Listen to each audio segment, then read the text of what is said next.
हम किसी भी सब्सटेंस की कॉन्सेंट्रेशन को फाइंड करने के लिए बहुत सारे तरीके लगा सकते हैं, पर दो तरीके बहुत इंपॉर्टेंट होते हैं, मोलरिटी एंड मोलैलिटी। मोलरिटी का जो डेफिनेशन है वो ये होता है कि number of moles present in पर लीटर ऑफ सॉल्यूशन। मोलैलिटी का definition number of moles present in per KG of substance.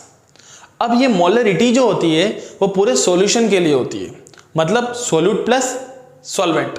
पर जो मोलैलिटी होती है वो ओनली सॉल्वेंट के लिए होती है, वो भी किस में होती है, केजी के अंदर।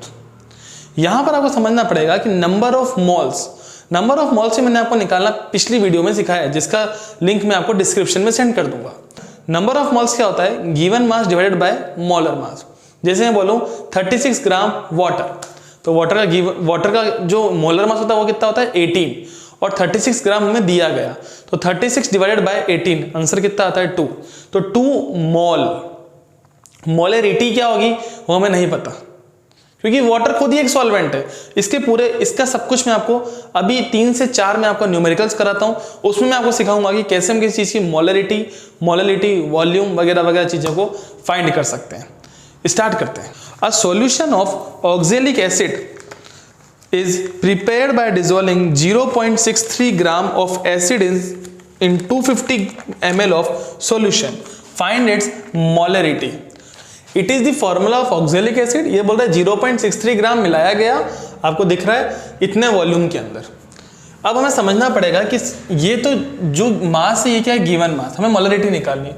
तो molarity is denoted by capital M। Formula क्या होता है, फॉर्मूला आपको सिखाया था, number of moles of solute क्या बोलते हैं NB डिजोल्व्ड इन पर लीटर ऑफ सॉल्यूशन।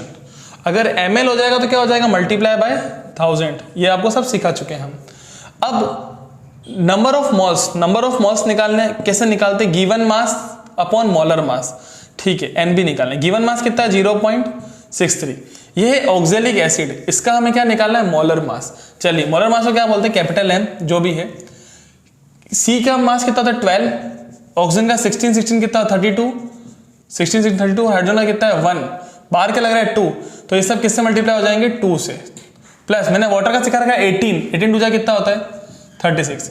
इन सबको सम करेंगे कितना आएगा 45 2 कितना होता है 90 प्लस 36 विल गिव 126। तो हम क्या निकाला, नंबर ऑफ मोल 0.63 ग्राम तो गिवन है, और हमने इसका एक्चुअल कितना होता है 126। पॉइंट उठ जाएगा, नीचे क्या आ जाएगा 100। 63 2 कितना होता है 126, ऊपर कुछ भी नहीं तो क्या है 1। तो कितना आंसर आया 1 डिवाइडेड बाय 200 मोल। याद रहे डेसिमल में नहीं लाना है, अब क्या निकालना है मोलरिटी। तो इसका आंसर कितना आया 1 डिवाइडेड बाय 200। वॉल्यूम कितना है 250 ml मल्टीप्लाई बाय 1000। ऊपर का अपॉन नीचे खिसक जाता, तो ऊपर क्या है 1, तो 200 नीचे आ जाएगा, नीचे अपॉन में 250 है मल्टीप्लाई बाय 1000। 30 से 30 कैंसिल, ऊपर कुछ भी नहीं बचा तो क्या बचा 1। 25 2 कितना होता है 50। 1 में किसका डिवाइड देंगे 50 का, जाता नहीं है, क्या लगाएंगे पॉइंट, फिर 0 लगाएंगे फिर भी नहीं जाता है, फिर 0 लगाएंगे कितनी बार जाएगा 2 टाइम्स, 50 2 100। तो ये जो सॉल्यूशन है कितना मोलर है 0.02 मोलर। इस सॉल्यूशन की जो मोलरिटी है वो कितनी है 0.02 molar. Next question, if the density of methanol is 0.793 kg per liter, if the density of methanol is 0.793 kg per liter, what is volume needed for making 2.5 liter of its 0.25 m solution? So यहां पर क्या दे रखा है कि इतना density methanol दे रखा है, methanol की डेंसिटी दे रखी है, इतना लीटर सॉल्यूशन बनाने के लिए इस मोलरिटी का कितना मिथेनॉल चाहिएगा, मतलब मिथेनॉल क्या निकालना है, वॉल्यूम निकालना है। इसके लिए क्या दे रखा है, दो बड़ी चीजें हमें दे रखी है। तो ये मोलरिटी का जो फॉर्मूला था वो क्या होता है, number of moles of solute dissolve in पर लीटर ऑफ सॉल्यूशन। तो ये कितना दे रखा है 0.25, नंबर ऑफ मोल्स हमें निकालना है। ये कितना दे रखा है 2.5, they will be cross multiplied, क्या बोलेंगे 0.25 मल्टीप्लाइड बाय 2.5। यहाँ पॉइंट के बाद 2 डिजिट है, यहाँ पॉइंट के बाद 1 डिजिट है, तो 2 और 1 कितना होता है 3, याद रहे। अब पॉइंट भूल जाएं, 25 कितना होता है 625, आपने याद रखा पॉइंट कितने हैं 3, तो पीछे 3 के बाद क्या आ जाएगा point, number of mole, right. अब नंबर ऑफ मोल आ गया, अब क्या दे रखी है डेंसिटी। तो डेंसिटी और नंबर ऑफ मोल हमारे पास आ गया। तो अब हम क्या निकालेंगे, मास ऑफ मिथेनॉल। ये कौन सा मास हो जाएगा, given mass, that is capital M. तो मिथेनॉल का फॉर्मूला क्या होता है, CH3OH, C का 12, H कितने 3 और 1 4, तो 4 1 जा 4, ऑक्सीजन कितना होता है 16, सो द मास इज 32 ग्राम। अब नंबर ऑफ मोल्स का आपको पता है फॉर्मूला क्या होता है, given mass upon molar mass. तो नंबर ऑफ मोल्स कितना है 0.625, गिवन मास और मोलर मास कितना है 32, it will be cross multiplied, 0.625 multiply by 32। तो जब हमने इसको मल्टीप्लाई तो आंसर कितना है 20.000 ग्राम, दैट इज कॉल्ड 20 ग्राम। ये क्या आ जाएगा, mass of, that is the given mass of methanol. हमें मास आ गया, डेंसिटी है, तो हम क्या निकाल देंगे, वॉल्यूम। तो मास और डेंसिटी में रिलेशन क्या होता है, डेंसिटी इज इक्वल टू क्या होता है, मास अपॉन वॉल्यूम। तो वॉल्यूम इज इक्वल टू क्या हो जाएगा, मास अपॉन डेंसिटी। अब मास किस में दे रखा है, मास किस में है हमारा 20 ग्राम, और डेंसिटी क्या है 0.793, क्योंकि ये ग्राम में और ये केजी में, तो केजी को किस में चेंज करना पड़ेगा, ग्राम में, और लीटर इनवर्स को किस में चेंज करना पड़ेगा, मिलीलीटर इनवर्स में। 1 लीटर में 1000 ml और 1 लीटर इनवर्स में डिवाइड बाय 1000 ml, तो यहाँ डिवाइड बाय 1000 कर देंगे, 1000 से 1000 कैंसल, और 20 में किसका डिवाइड दे देंगे, 0.793 का। ना open the calculator and divide 20 by 0.793, it will give 25/2 ml। तो यहां पर हम मिथेनॉल का कितना ml मिलाएंगे, 25.2 ml मिलाएंगे, तब जाके इतना मोलर सॉल्यूशन बनेगा। तो मोलरिटी क्वेश्चंस करने के बाद अब हम आते हैं मोलेलिटी के क्वेश्चंस पर। यहां पर एक बात का ध्यान रहे, मोलरिटी और मोलेलिटी ये दो अलग अलग कॉन्सेप्ट है कॉन्सेंट्रेशन को फाइंड करने के, but molality is better than molarity, because molality mass के साथ डील करती है, और किसी भी सब्सटेंस का मास टेम्परेचर के कारण चेंज नहीं होता है। टेम्परेचर बढ़ने पर चीजें एक्सपांड हो जाती है और घटने पर चीजें श्रिंक हो जाती है, तो वॉल्यूम में वेरिएशन आता है।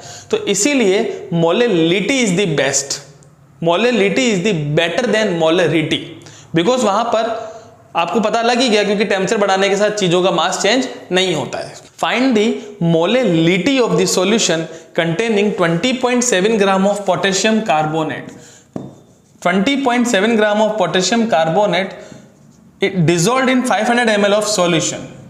मोलेलिटी क्या होता है, number of moles present in per KG of substance. Substance क्या है, सॉल्वेंट है। अब यहां पर ये दे क्या रहा है कि इतना K2CO3 इतने ml सॉल्यूशन में, सॉल्यूशन नहीं चाहिए अपन को, क्या चाहिए यहाँ पर, सॉल्वेंट। थोड़ा डीप क्वेश्चन है। तो पहले ये मास दे रखा है, इसका मुझे क्या निकालना पड़ेगा, नंबर ऑफ मोल्स। तो नंबर ऑफ मोल्स क्या होता है, given mass upon molar mass. K2CO3 potassium carbonate का मोलर मास, पोटेशियम का मास 39 2 जा 78, कार्बन का 12, ऑक्सीजन का 16 3 जा कितना होता है 48, इनका सम कितना आएगा 138।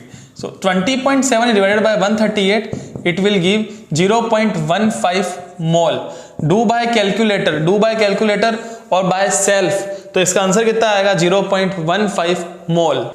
नाउ मोल आ गया। इस क्वेश्चन में आपको दे रखा है कि आपको इसकी डेंसिटी 1 ग्राम पर ml एज्यूम करनी है। कितनी करनी है, 1 ग्राम पर ml। तो आपको जो वॉल्यूम दे रखा है, इससे आप क्या निकालोगे, मास। तो डेंसिटी का फॉर्मूला क्या होता है, मास अपॉन वॉल्यूम। तो मास क्या हो जाएगा, डेंसिटी इंटू वॉल्यूम। तो डेंसिटी कितनी दे रखी है, 1 ग्राम।